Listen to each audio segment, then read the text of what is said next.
Penertiban PKL di area pasar Pandansari, Balikpapan, Kalimantan Timur nyaris ricuh. Para PKL melempari petugas Satpol PP dengan barang dagangan mereka.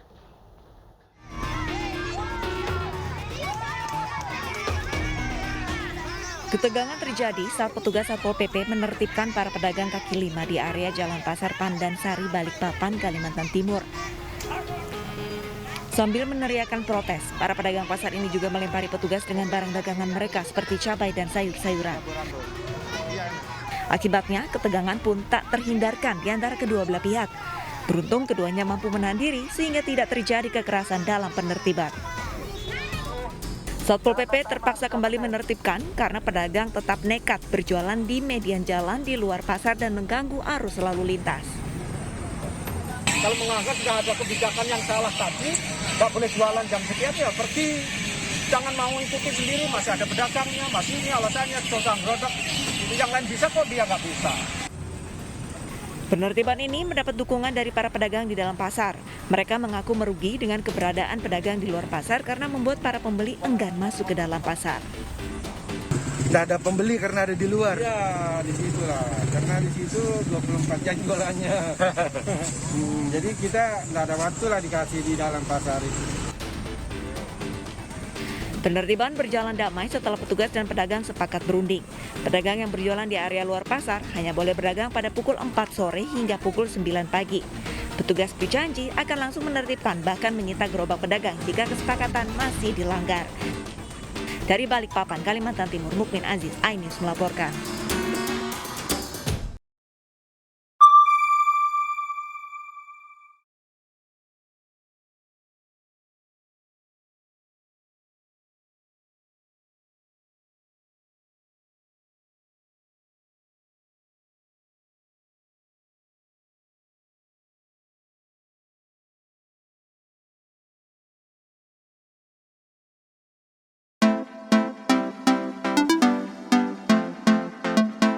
Penertiban pedagang kaki lima juga terjadi di kawasan wisata Kebun Teh Puncak Bogor, Jawa Barat. Pedagang dan petugas terlibat kericuhan.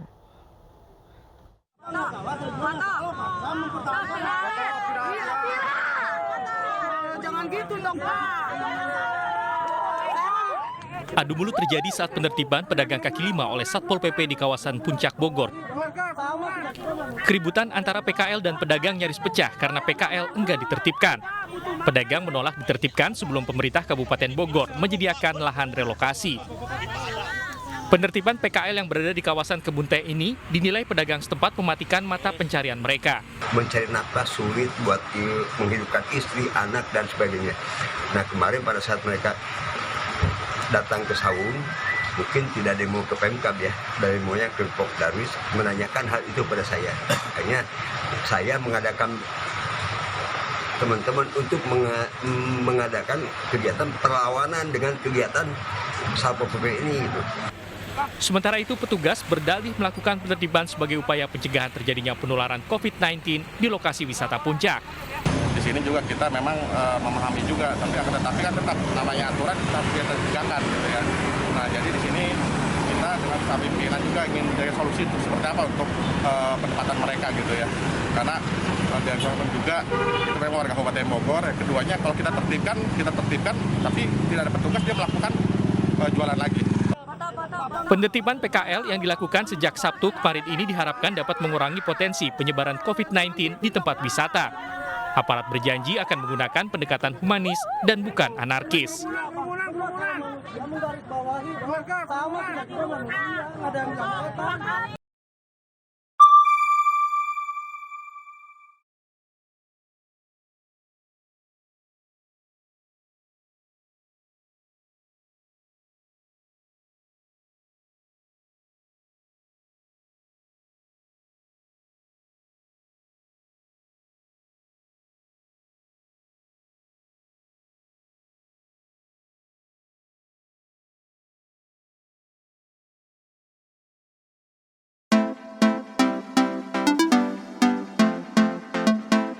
Diduga hilang kendali, sebuah mobil jenis minibus di Kabupaten Nagan Raya, Aceh menghantam pembatas jalan. Akibatnya mobil mengalami rusak parah hingga terbelah dua.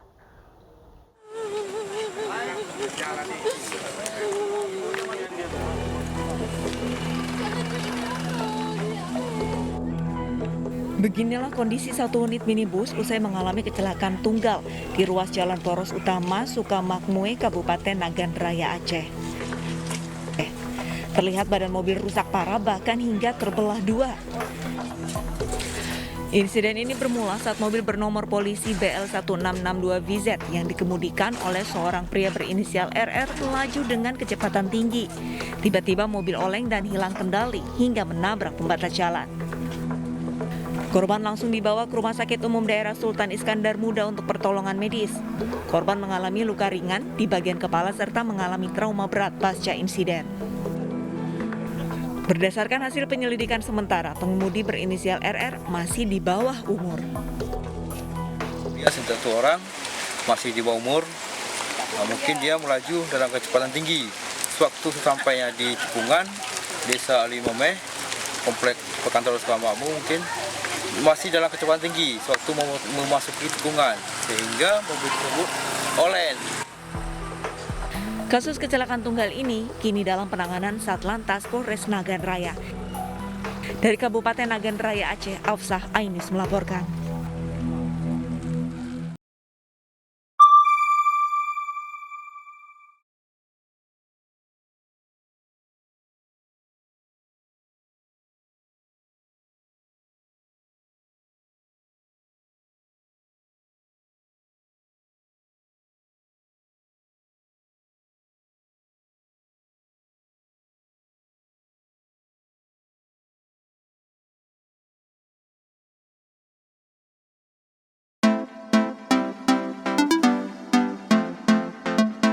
Diduga karena sopir mengantuk, sebuah minibus syarat penumpang terbalik dalam laka tunggal di Tangerang Selatan, Banten. Sebelum terbalik, minibus menghantam trotoar dan tiang jalan.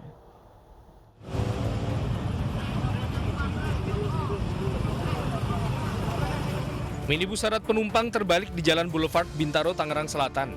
Minibus ini mengangkut satu keluarga. Sejumlah pengendara dan warga bergegas mengevakuasi seluruh penumpang. Beruntung, seluruh penumpang hanya mengalami luka ringan. Diduga kecelakaan dipicu oleh sopir minibus yang mengantuk.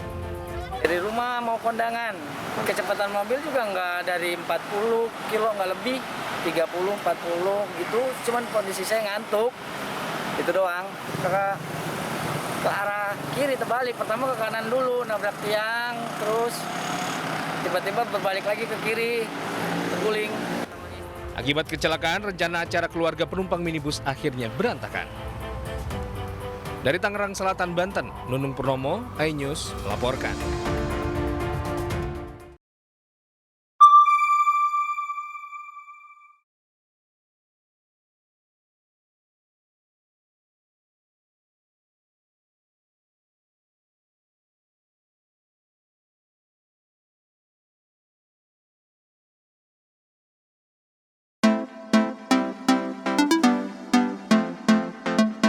Satu orang tewas dalam kecelakaan minibus tabrak dua pemotor di Purwokerto, Jawa Tengah. Penyebab kecelakaan diduga karena sopir minibus mengantuk.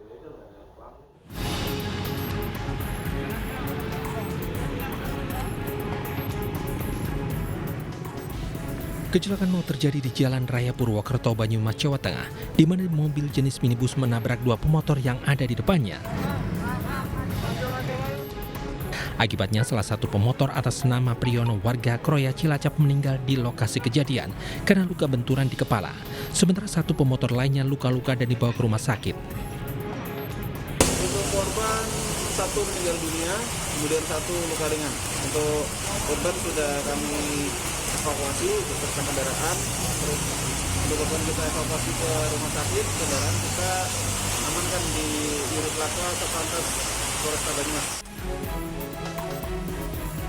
Kasus kecelakaan ditangani petugas Satlantas Polresta Banyumas. Diduga mobil yang melaju dari arah utara ke selatan ini hilang kendali akibat sopir mengantuk. Dari Banyumas, Jawa Tengah, Saladin Ayubi, iNews melaporkan.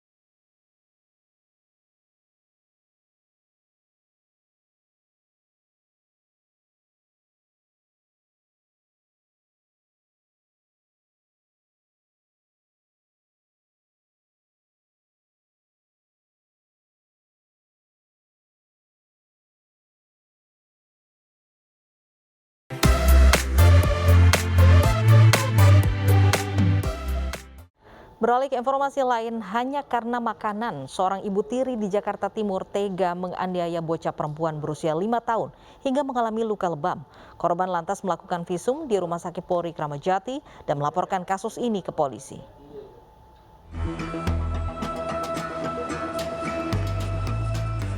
Ditemani ayah kandung dan keluarga, bocah korban penganiayaan ibu tirinya mendatangi Rumah Sakit Polri Kramat Jati untuk menjalani visum. Akibat penganiayaan, korban alami lebam di bagian mata kiri, hidung, kepala, dan sejumlah bagian tubuh lainnya. Penganiayaan dipicu karena korban kerap mengambil makanan. Tak terima dan terganggu, ibu tiri lantas menganiaya korban saat sang ayah tengah bekerja. Ya, jadi anak saya dibilang bandel terus, sering ngambil makanan di dalam rumah. Ya, itu kan makanan yang dalam barang ya, istilahnya.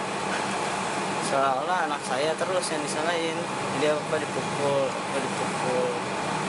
sering saya belain. Terus kalau saya kerja juga sering tiba-tiba udah memar. Saya tanya nggak mau ngomong, baru terbuka ini. Selanjutnya, ayah korban dan keluarga melaporkan kasus ini ke polisi. Kasusnya kini dalam penanganan Unit Perlindungan Perempuan dan Anak Polres Metro Jakarta Timur. Dari Jakarta, Rio Manik, iNews melaporkan.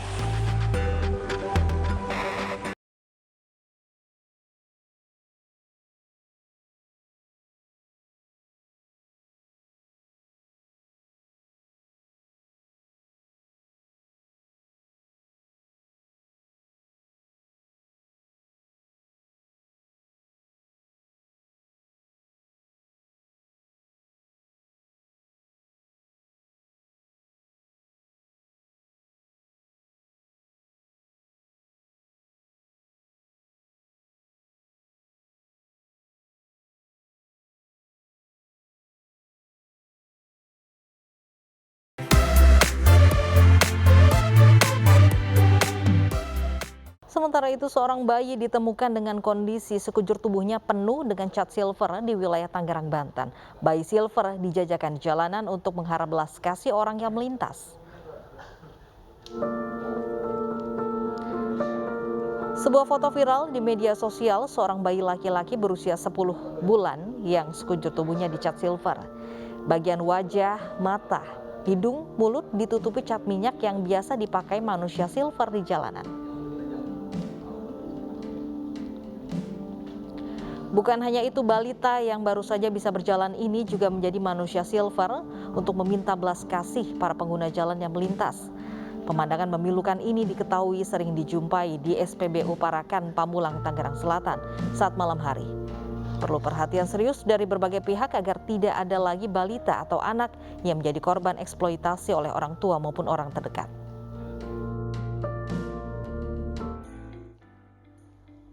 Tanggapi viralnya bayi silver, Polsek Pamulang dan Satpol PP amankan pelaku dan bayinya yang biasa beroperasi di sekitar SPBU Parakan, Pamulang. 2 orang diamankan beserta 2 balita. Mereka mengaku telah 5 bulan berpindah tempat untuk meminta-minta. Selanjutnya mereka dibawa ke dinas sosial untuk dirawat dan diberikan pengarahan sebelum dikembalikan ke kampung halaman. Diduga eksploitasi bayi ini terorganisir dengan rapi. Mereka biasanya berpindah-pindah tempat, tidak menetap di satu lokasi. Mereka ada juga yang mengeksploitasi dan memobilisasi. Ada brokernya, ada maklarnya yang kadang-kadang diantar jemput.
Bagaimana penertiban manusia silver di kawasan Tangerang? Langsung saja kita tanyakan pada Kasih Penyelidikan dan Penyidikan Satpol PP Tangerang Selatan, Bapak Muhsin Al-Fahri. Selamat siang, Pak Muhsin.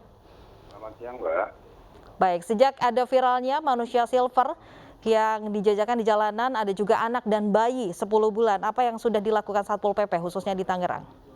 Ya, pada saat kami mendapatkan informasi hari Sabtu siang tentang adanya bayi yang dijadikan manusia silver, kami langsung melakukan langkah-langkah.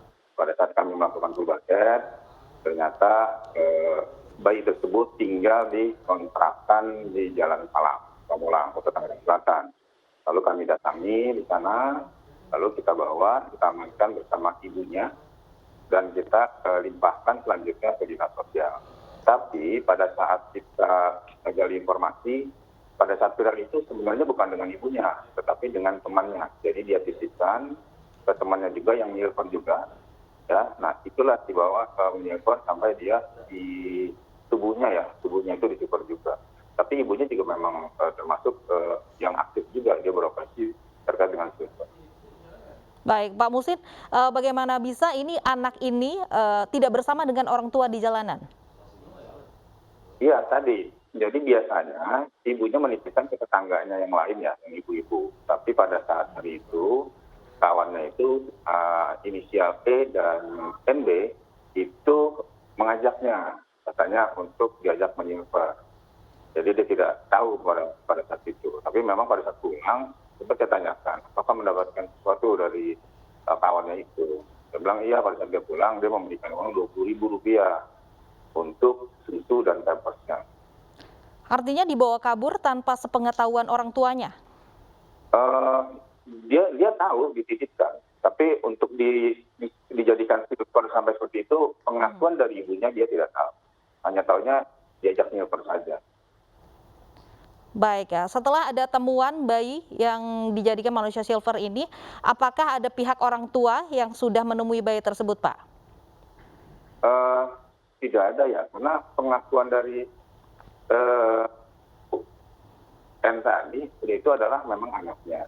Nah, penggalian lebih lanjutnya sudah dari Dinas Sosial dan dari Dinas Perlindungan Anak dan Perempuan Kota Tangerang Selatan yang sedang melakukan pengkajian. Saat ini bagaimana kondisi anak dan juga bayi itu, Pak? Pada saat kami amankan, bayinya alhamdulillah dalam kondisi sehat. Memang sudah tidak lagi menyusui, tapi menggunakan susu formula seperti itu. Baik ya, apakah sudah lama menjadi manusia silver? Pengakuannya anak itu dibawa 2 kali ya, sama kawannya itu. 2 kali disilverkan. Baik, 2 kali. Ya. Baik, diketahui ini merupakan organisasi yang terorganisir begitu. Apakah ada dugaan pelaku lain yang melakukan eksploitasi bayi yang dijadikan manusia silver ini? Ya, ini kami dari Satpol PP Kota Tangerang Selatan dalam kejadian ini kita sedang berproses tuntaskan lebih lanjut untuk kita lakukan patroli lanjutan, dan kalau memang ada hal tersebut tentu kita akan berkoordinasi dengan kepolisian Kota Tangerang Selatan. Baik ya, siapa yang menjadi pelaku dari aksi ini, Pak? Gini Mbak ya, kalau kita kan baru dapat informasi terkait dengan kemarin. Lalu kita cari, kita dapat, kita bawa bayinya dulu, karena kita menyelamatkan bayinya dulu, termasuk ibunya, kita bawa ke Dinsos, ya. Dan informasi dari ibunya yang membawa bayinya adalah untuk menyilver dan disilver, itu atas nama E dan NB. Dan itu sudah kita sampaikan ke dinas terkait, tentunya kita koordinasi Dinas Sosial dan Dinas Perlindungan Anak dan Perempuan Kota Tangerang Selatan. Baik, E dan NW ini apakah masih diamankan, Pak? Pada saat kita ke sana, informasi dari warga, mereka kabur, tidak ada di tempat. Sebelumnya ada di situ. Baik ya. Agar memang tidak ada lagi manusia silver lainnya begitu khususnya di Tangerang, apa yang dilakukan oleh pihak Satpol PP setempat? Ya, kami sudah berkoordinasi dengan pimpinan Satpol semua. Kita sudah tadi pagi sudah bergerak untuk berpatroli terkait dengan manusia silver yang ada di Kota Tangerang Selatan.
Selamat sore pemirsa, demikian tadi berita pilihan iNews sore bersama saya Stefani Patricia dan rekan saya Fandi Hasib yang akan bergantian menyampaikan informasi selama 2 jam ke depan.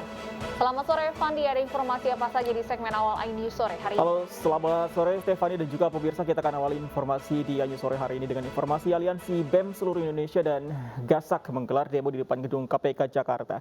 Aksi digelar untuk menuntut pembatalan hasil TWK dan pemecatan 57 pegawai KPK.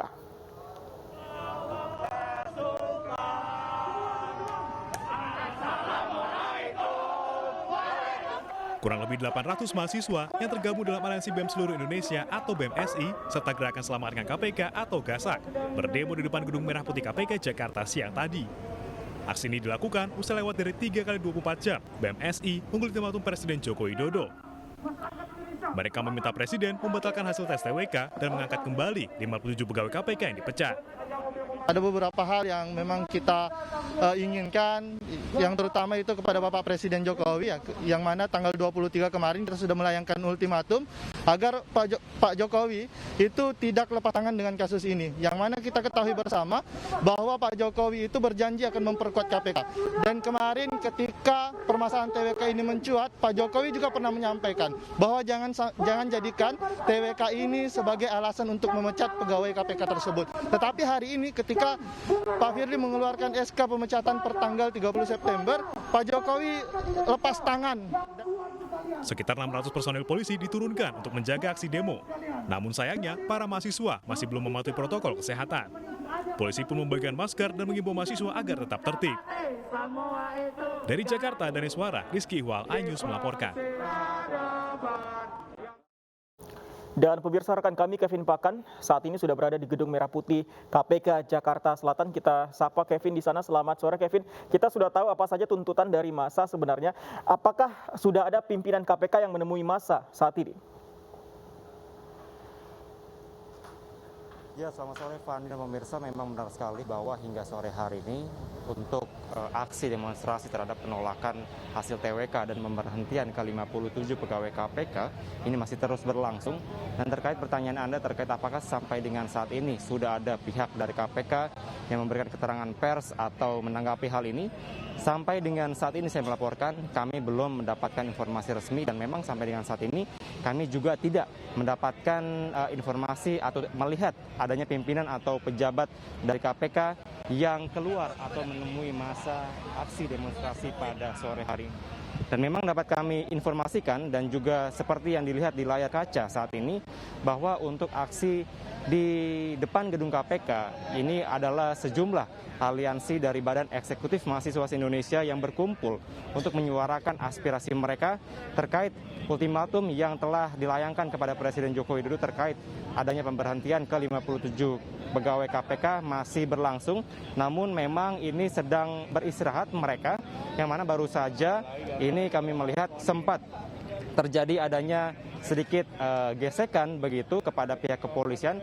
Namun kami melihat sampai dengan saat ini kondisi masih berjalan kondusif, masih berjalan aman. Dan memang tadi pihak kepolisian juga sempat mengatakan bahwa nantinya untuk massa yang akan atau yang masih melakukan aksi demonstrasi pada sore hari ini nantinya akan ada pembatasan waktu, yang mana berdasarkan aturan yang dibuat bahwa nantinya tidak lebih dari pukul 18.00 atau pukul 6 sore. Dan juga selain itu Fandi dan pemirsa, kami juga tadi sempat mendapatkan informasi bahwa sampai dengan saat ini terkait pertanyaan Anda tadi bahwa pimpinan KPK dalam hal ini Firly Bahuri ini sedang berada atau sedang melakukan kegiatan di Provinsi Jambi. Maka sampai dengan saat ini kami tidak adanya melihat atau mendapatkan informasi terkait hal itu. Dan juga tadi kami sempat bertanya melalui pesan singkat kepada PLT juru bicara KPK, Ali Fikri, mengatakan bahwa memang sampai dengan saat ini pihaknya tidaklah terlalu memusingkan atau memikirkan terkait adanya aksi demonstrasi yang pada hari ini. Namun pihak dari KPK sampai dengan saat ini masih secara objektif memberantas kasus korupsi atau tindak pidana korupsi terkait sejumlah kasus yang ada di wilayah Indonesia. Dan juga terkait hal itu dapat kami informasikan bahwa sampai dengan saat ini sudah ada sejumlah upaya-upaya hukum atau uji materi terkait pemberhentian dari ke-57 pegawai KPK, di mana seperti informasi yang kami dapatkan bahwa dari pihak Ombudsman dan juga Komnas HAM ini telah melakukan berbagai upaya hukum, namun dapat dikatakan bahwa sampai dengan saat ini untuk dari fungsi pegawai KPK ini, maka ini akan ditemukan adanya cacat secara formil maupun adanya maladministrasi. Maka sampai dengan saat ini polemik adanya pemberhentian ke-57 pegawai KPK ini masih belum dapat terselesaikan. Namun kalau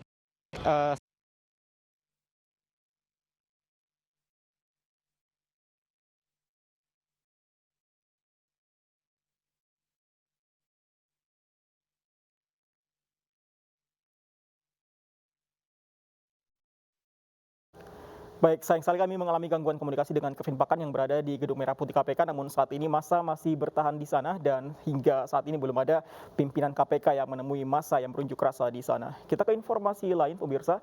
Menko Maritim dan Investasi Luhut Binsar Panjaitan pagi tadi menjalani pemeriksaan di Polda Metro Jaya. Luhut diperiksa terkait laporannya terhadap Haris Azhar dan Fathia Maulidianti atas dugaan fitnah dan pencemaran nama baik.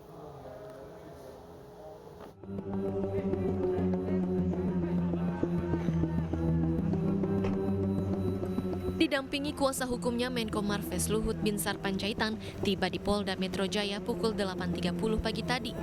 Luhut memenuhi panggilan penyidik terkait laporannya terhadap Haris Azhar dan Fathia Maulidianti atas dugaan fitnah dan pencemaran nama baik melalui media elektronik. Usai diperiksa, Luhut menantang Haris Azhar untuk membuka data bisnis tambang emas di Papua. Luhut meyakini data tersebut tidak akan membuktikan apapun karena dirinya memang tidak mempunyai bisnis tambang di Papua. Pengadilan nanti, biar kita lihat, karena saya tidak ada sama sekali bisnis di Papua. Sama sekali nggak ada, apalagi dibilang itu pertambangan-pertambangan, silahkan aja, buka aja di media dari sekarang juga bisa dibuka kok. Kan saya punya harta kekayaan ada, di KPK itu, laporan kekayaan harta apa itu. Laporan Luhut ke polisi berawal dari video percakapan Haris dan Fathia di YouTube. Dalam percakapan itu disebut bahwa Luhut ikut bermain dalam bisnis tambang di Intan Jaya. Sebelumnya, Luhut telah melayangkan somasi namun tidak direspon. Selain gugatan pidana, Luhut juga mengajukan gugatan perdata sebesar 100 miliar rupiah. Dari Jakarta, Nadia Valeri, Wara Afandi, dan Masturi, iNews melaporkan. Pemirsa, seorang bocah di Kabupaten Muna, Sulawesi Tenggara tewas setelah diperkosa 3 pria. Ketiga pelaku telah ditangkap polisi dan terancam hukuman 15 tahun penjara.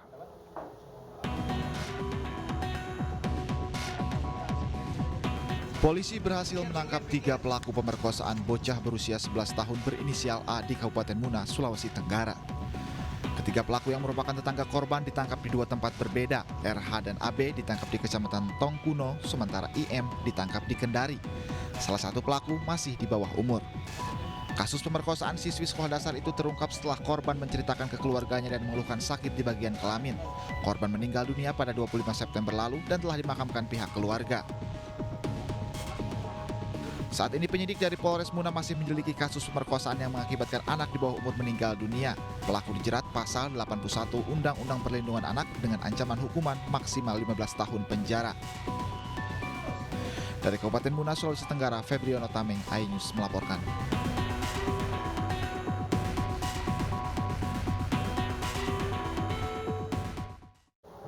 Dan pemirsa, untuk informasi lebih lanjut terkait seorang bocah di Kabupaten Muna, Sulawesi Tenggara yang tewas setelah diperkosa 3 pria. Bergabung bersama kami Kasat Reskrim Polres Muna, Sulawesi Tenggara, ada Ibtu Hamka. Selamat sore Pak Hamka.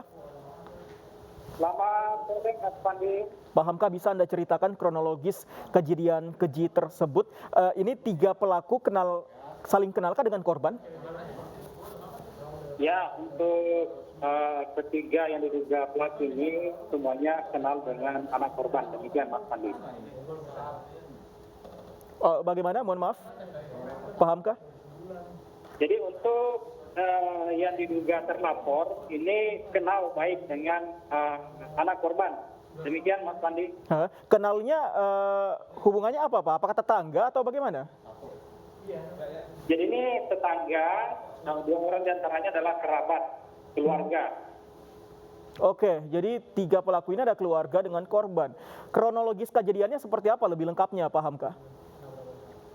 Baik, jadi ini awalnya bahwa korban ini tinggal di rumah neneknya.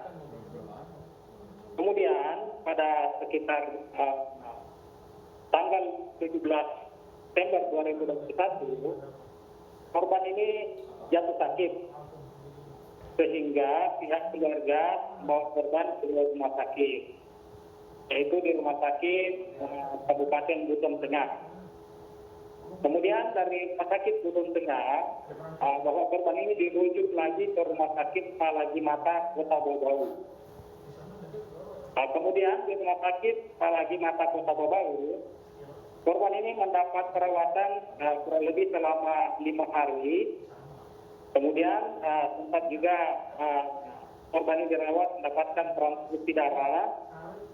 Selanjutnya pada hari ini kelima, korban ini sudah baik dan selanjutnya meminta dibawa pulang ke rumah keluarga di Kabupaten Muna.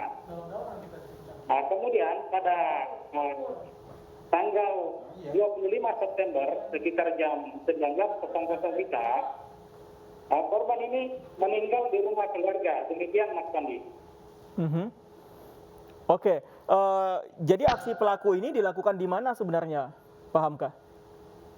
Jadi pada saat korban dirawat di rumah sakit Palagi Mata Kota Bau, bahwa korban ini pernah menceritakan kepada bibinya yang berinisial WR, menceritakan bahwa korban ini pernah diganggu oleh inisial R, inisial I, dan inisial F. Sehingga dengan adanya informasi tersebut, maka korban ini tidak lama kemudian kondisi kesehatannya agak membaik, lalu kemudian dibawa pulang ke rumah keluarga. Kemudian beberapa hari di rumah keluarga, korban meninggal dunia. Oke, maksud saya Pak Hamka, lokasi sebelum masuk rumah sakit, lokasi pemerkosaan ini di mana sebenarnya Pak Hamka? Jadi untuk dugaan persetubuhan atau perbuatan cabul terhadap anak korban inisial A, ini diduga lokasi kejadian menurut pengakuan anak korban itu di rumah tempat tinggal terduga pelaku. Oke. Di mana jarak rumah antara terduga pelaku dan korban ini ya berhadapan.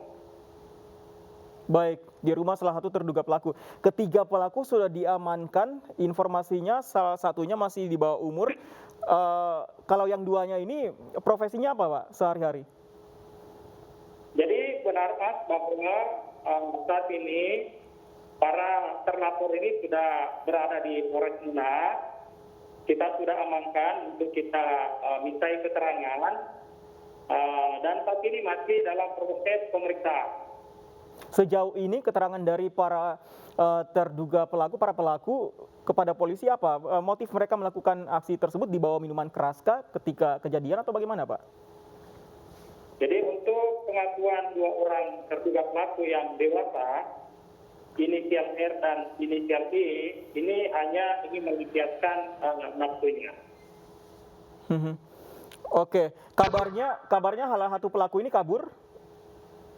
Untuk saat ini nama yang disebut oleh anak korban ketiga-tiganya sudah ada di Polres Muna. Kami konfirmasi sekali lagi Pak, benar salah satu pelaku ini di bawah umur ya Pak ya? Ya, jadi benar ada salah seorang juga di bawah umur, usianya kurang lebih 10 tahun. Dan ini juga masih memiliki hubungan keluarga dengan korban? Kalau untuk anak ini di bawah umur ini biasa bermain dengan anak korban. Jadi terkait dengan keterlibatannya atau perbuatannya kami masih dalami terkait yang di bawah umur ini. Jadi yang masih memiliki hubungan darah, hubungan keluarga dengan korban hanya 1 atau 2 orang, Pak? Jadi yang mempunyai hubungan keluarga adalah inisial I, di mana inisial I ini adalah sepupu sekali dengan anak korban. Baik, terakhir Pak Hamka, ancaman untuk ketiga pelaku? Jadi untuk sangkaan terhadap peristiwa ini, kami menyangkakan dengan katanya Undang-Undang Perlindungan Anak dengan ancaman hukuman 15 tahun penjara. Baik, kita akan tunggu bagaimana proses hukum untuk kasus ini. Pak Hamka, terima kasih untuk informasi bersama kami di sore hari ini. Selamat sore, Pak Hamka. Pemirsa, usai jeda diduga hilang kendali, sebuah mobil jenis minibus menghantam hingga rusak parah dan terbelah 2 setelah menabrak pembatas jalan. Kami kembali sesaat lagi.